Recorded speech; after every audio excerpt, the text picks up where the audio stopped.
Next gland, thyroid gland. Thyroid gland is situated in the front part of the lower neck, below the larynx and upper part of the trachea in the neck region. It is present front of the lower neck, below the larynx and upper part of the trachea region.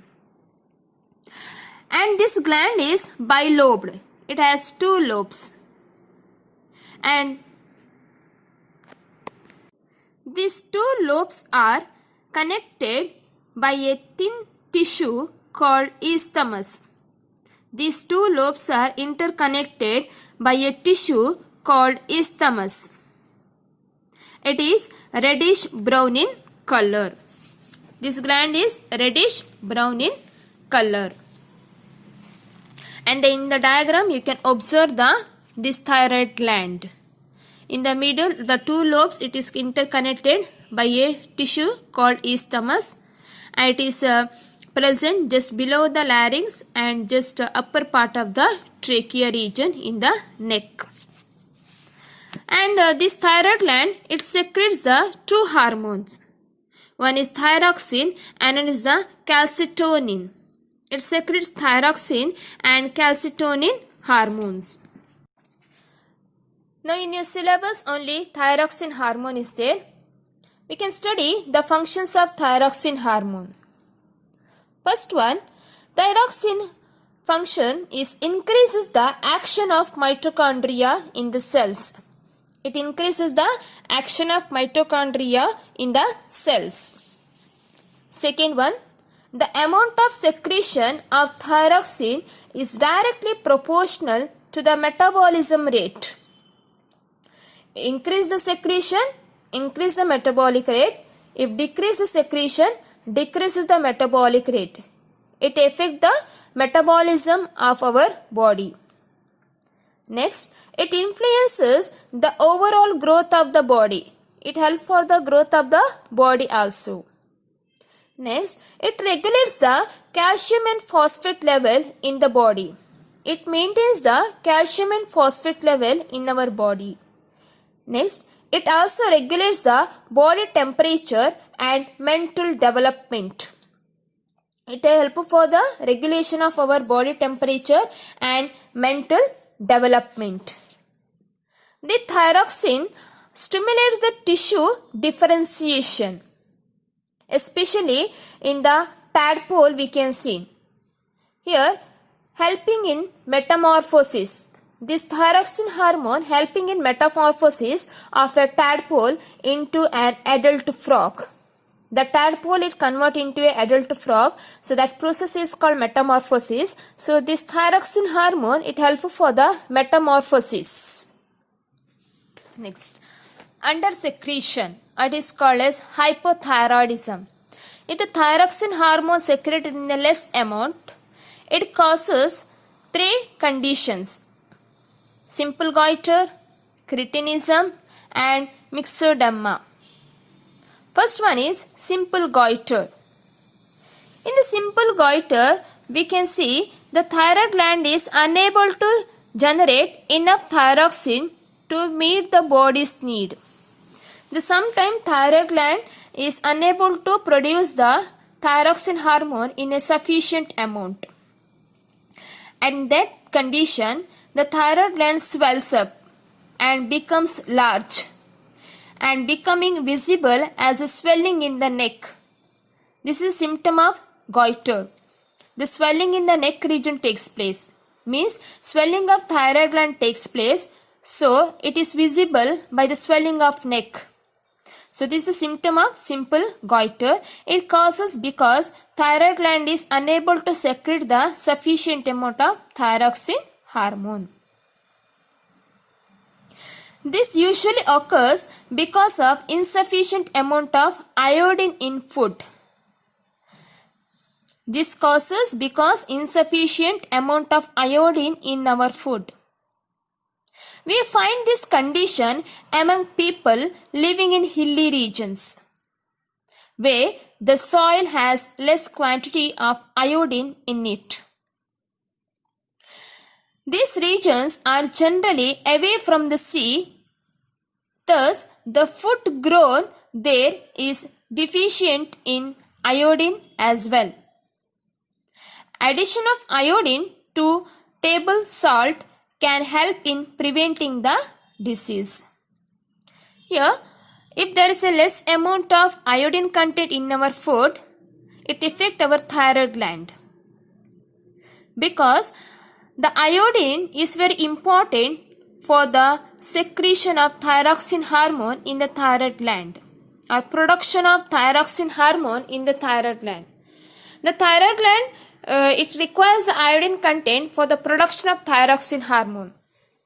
If the iodine content is less in our food, thyroid gland cannot produce the sufficient amount of thyroxine hormone. That's why iodine is very important in our food. So we can add the iodine to the table salt. Through that we can consume, and it helpful for our thyroid gland for the production of thyroxine hormone. In hilly region, it is away from the sea coast. That's why whatever they are growing the crops, it contains a less amount of iodine. So if there is a less amount of iodine in our food, it affects the thyroid gland and it causes the simple goiter. But we are nearer to the sea, that coastal area. Those who are living in coastal area, in this region, the simple goiter is very less amount, or there is no goiter, or there is a less amount of goiter. Because whatever we are growing the crops in the coastal area, it contains a sufficient amount of iodine because it is nearer to the sea region. So that's why we have to consume the food which contains the sufficient amount of iodine. Second, cretinism. We can see it in children. It is the consequence of insufficient secretion of thyroxine during early infancy. In a small children, if there is a less secretion of thyroxine hormone, it causes the cretinism. This condition may also occur due to early atrophy. Cretinism is also causes due to early atrophy. Atrophy nothing but degeneration. Degeneration of thyroid gland is called as early atrophy of the thyroid gland. In this case, the brain and skeleton fail to grow and develop fully, resulting in mental retardation and dwarfism. Dwarfism is they not shows the growth up to the mark, and as well as the mental retardation. Their brain also not showing the development up to the mark. And the body temperature, blood pressure and heartbeat also lower than normal. Sometimes their body temperature, blood pressure and heartbeat also become lower than the normal level.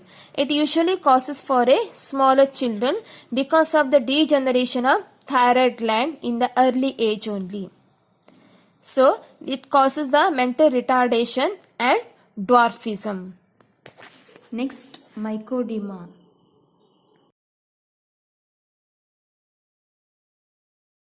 It is causes for adult. If there is a less secretion of thyroxine hormone in adult, it causes myxedema. So in the symptoms are low metabolic rate, slow speech, enlarged tongue, puffiness of the face and hands, loss of hairs. The patient lacks intelligence and initiative, means he becomes dull, he becomes sluggish, laziness, he shows more laziness, and swelling of the face and hands also takes place.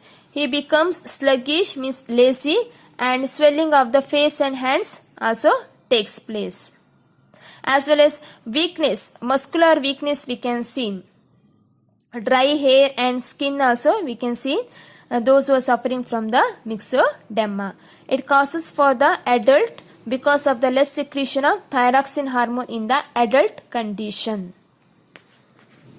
Next, effects of hypersecretion or oversecretion are called hyperthyroidism. Hyper means more secretion. Excess secretion of may also causes a kind of goiter called exophthalmic goiter.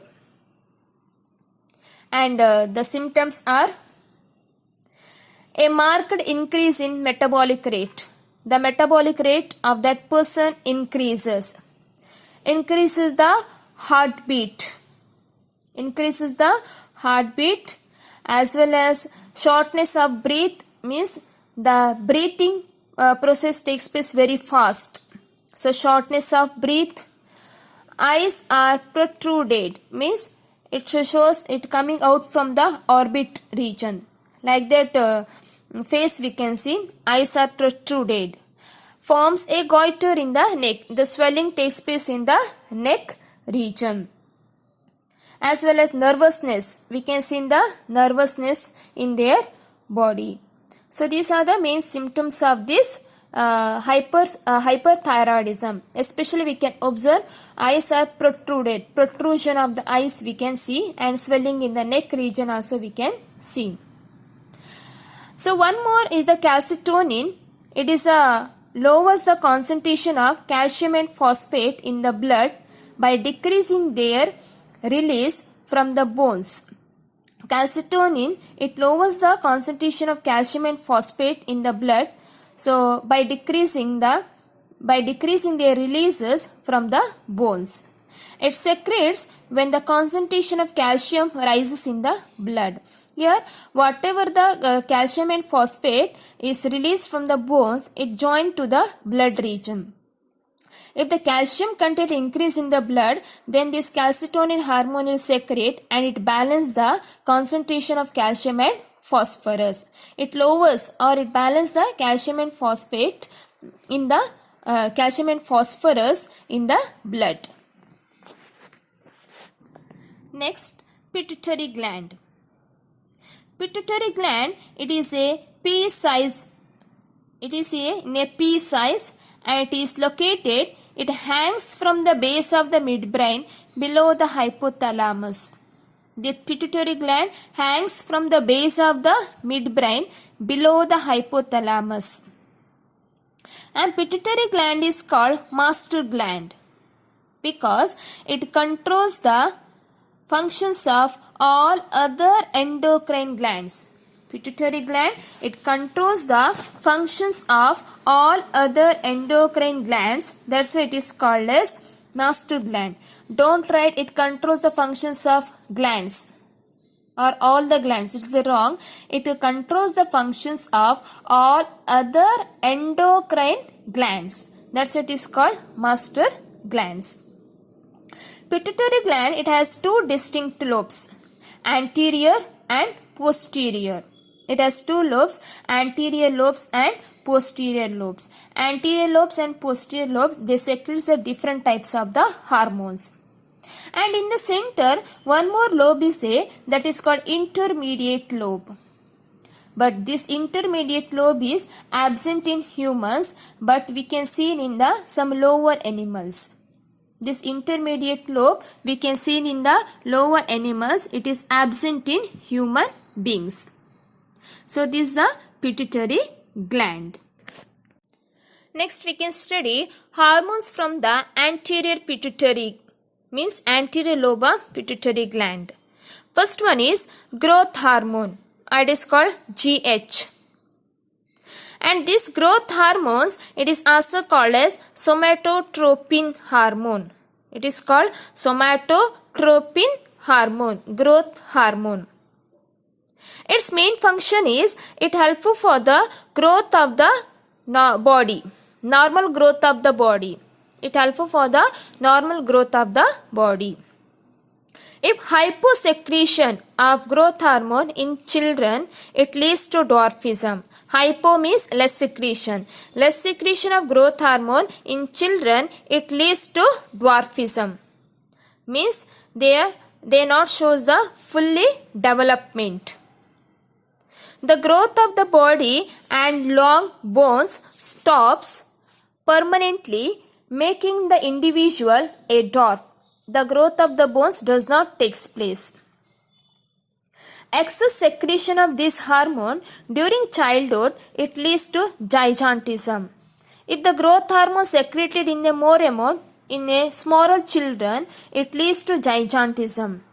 Means the long bones in the body lengthen beyond the normal, which results in human gains up to 2.7 meters. Means their bones will grow very long than the normal size. Their bones in the body lengthens than the normal size. They show the more height in a small young age only.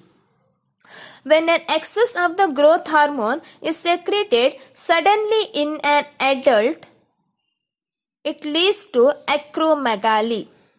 If sometime the growth hormone suddenly increases in the adult, it causes acromegaly. Acromegaly, especially extra growth of the bones, takes place in the face region, especially in the jaws, in the lower jaws. In the lower jaw, the excess growth of the bones takes place. As well in the hands also, the growth of the bones takes place more than the normal level. So these are the symptoms, as well as also we can see large nose and thick lips. The nose will become large and lips will become very thick. So this condition is called acromegaly because of the excess secretion of growth hormones in adult. And some other hormones are TSH, thyroid stimulating hormone. This hormone stimulates the thyroid gland to secrete thyroxine hormone. That is thyroid stimulating hormone. Next, adrenocorticotropic hormone, ACTH, adrenocorticotropic hormone. This hormone controls the activity of the adrenal cortex to secrete glucocorticoids and mineralocorticoids. It controls the activity of adrenal cortex. Next, follicle stimulating hormone, FSH, follicle stimulating hormone. It stimulates the sperm formation in the male and growth of ovarian follicle in female. It stimulates the sperm formation in male and growth of ovarian follicle in female. Next, gonad stimulating hormone. It is called gonadotropic hormone. It regulates the activities of the testes and ovaries. It regulates the activities of testes and ovaries. Next, luteinizing hormone, or it is called LH. In males, it produces testosterone. In female, it causes ovulation and secretion of estrogen. These both are gonadotropic hormone. So, luteinizing hormone, in male, it causes the production of testosterone hormone. In female, it causes the production of estrogen hormone. So these are the different types of the hormone secreted from anterior pituitary. Here next, hormones from posterior pituitary, means posterior lobe of pituitary gland. First hormone, antidiuretic hormone. It is called ADH. It is also called vasopressin, antidiuretic hormone. Its main function is, the antidiuretic hormone is to conserve body water by reducing the loss of water in urine. You know, the reabsorption takes place in the PCT with the help by the help of this antidiuretic hormone. Through this reabsorption, it conserves the body water. Next, antidiuretic hormone also raises blood pressure by causing the arterioles to constrict, thus promoting the reabsorption of water back into circulation. So it maintains the water level in the body with the help of this reabsorption method. A deficiency of ADH hormone, it also causes diabetic insipidus. Deficiency of ADH, it causes diabetes insipidus, or it is called as water diabetes. In such condition, urination is frequent and resulting in loss of water from the body, and a person becomes thirsty. If there is a less secretion of ADH hormone, more water will lose in the form of urine. So, reabsorption of water does not take place in the nephron.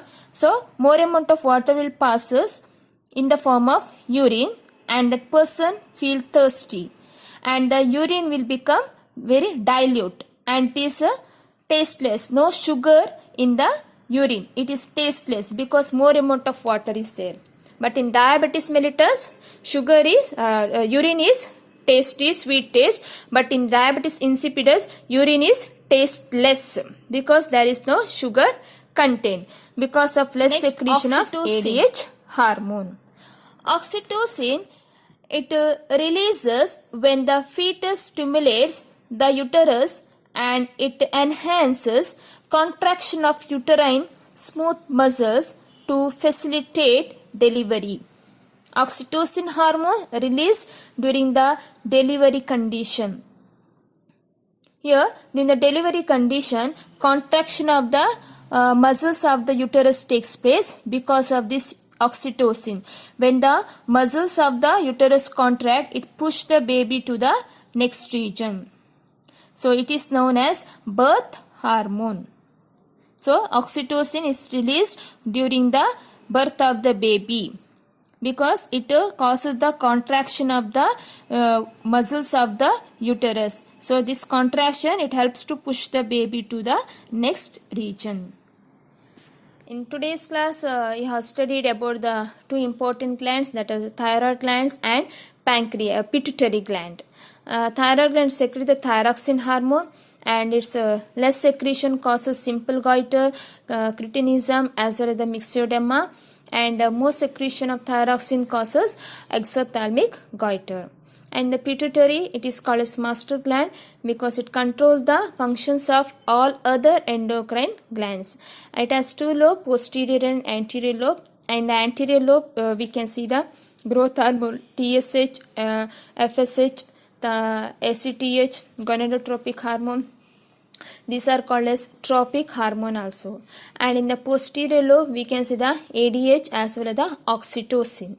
So these are very important, and abbreviation of this hormone is important. For example, TSH, abbreviation, thyroid stimulating hormone. So like this, abbreviations are important, and there are hypersecretion and hyposecretion. The both also very important.